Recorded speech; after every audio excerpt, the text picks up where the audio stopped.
What does the Hurqalya Method practitioner experience when giving a session? We experience the opening of our hearts and deep oneness with our clients.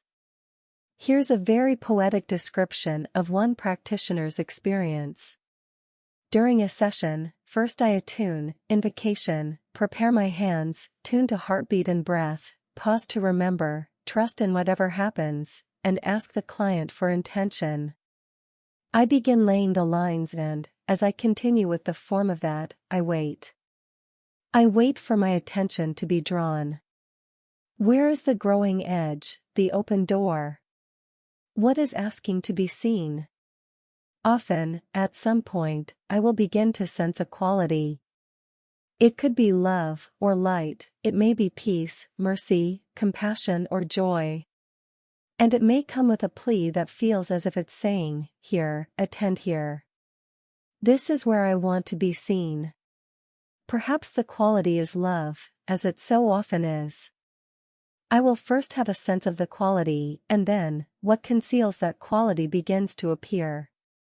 Perhaps chaos arises obscuring the love, or it is encapsulated in a membrane, or as soon as I sense the desire of love to come through, it slips away, a feeling of not being safe arising in its place.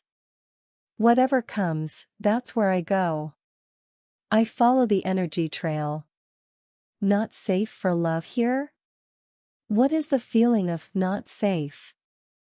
I stay with the feeling of not safe for as long as I am called here, which might be a minute, might be 10 or 15 minutes. As I sit with it, maybe it continues to open. Not safe, because the love will be taken away, I'll be left alone, separate. We begin to follow alone, separate. What does it mean to be alone? Such a universal experience, aloneness, separation. Who hasn't felt this? How exactly does it manifest for this person?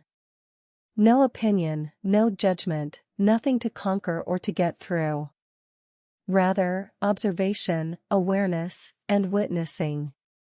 We simply follow the experience of what is aloneness for this person. As I finish laying the lines, I go where I feel the pull most clearly. Maybe I run energy between a chakra pair, or from the heart to the relevant chakra. Perhaps I stay with one energy center and witness whatever comes. Bit by bit the feeling of alone begins to unfold. A memory of being left out, or chastised, or ridiculed. The sense of not belonging, of separation, becoming more clear. Wave after wave of moving into the experience, into the bodily sensations of separation. Keep returning to the experience of the body, and of the heart. Where do you feel it in your body? Can you describe it? What is your breath doing? Is it fast? Slow? Rhythmic? Deep? Are you holding your breath? Is the sensation changing? Moving? Lessening? More clear? Less clear?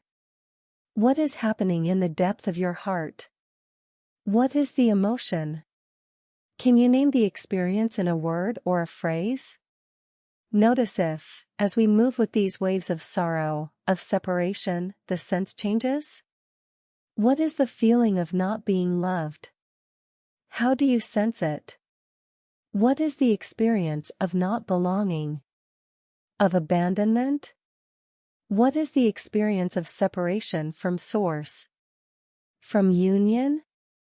Can you drop so deeply into the experience that you go beneath the level of words into the pure experience? We follow the thread of energy, where is it now? And now? What is the experience? Occasionally, the trigger for the emotion may have come from a small isolated exchange. A neighbor spoke with harsh judgment to the client. We work with the pain that arises from the interaction, be it grief, fear, not belonging, anger, maybe all of these. Sometimes by the end of the session they have integrated the experience and its attendant emotions deeply enough that it is no longer a trigger. More often, even a small wound can cascade us into the bigger cauldron of our deepest fears and sorrows. Once there, we have such an opportunity to bring light into these darkest places. Though we are perhaps unlikely to move through our deepest sorrows in one particular session, still, every time we look at what is true without trying to change it, but just to experience it, because it is what is true, our hearts expand and we become more able to allow all of life to move through us. Here, finally, in the depth of our heart is not only where compassion is born but where, when we open to our deepest feeling of separation, we find oneness. Thank you, EK, for this beautiful description of loving your client.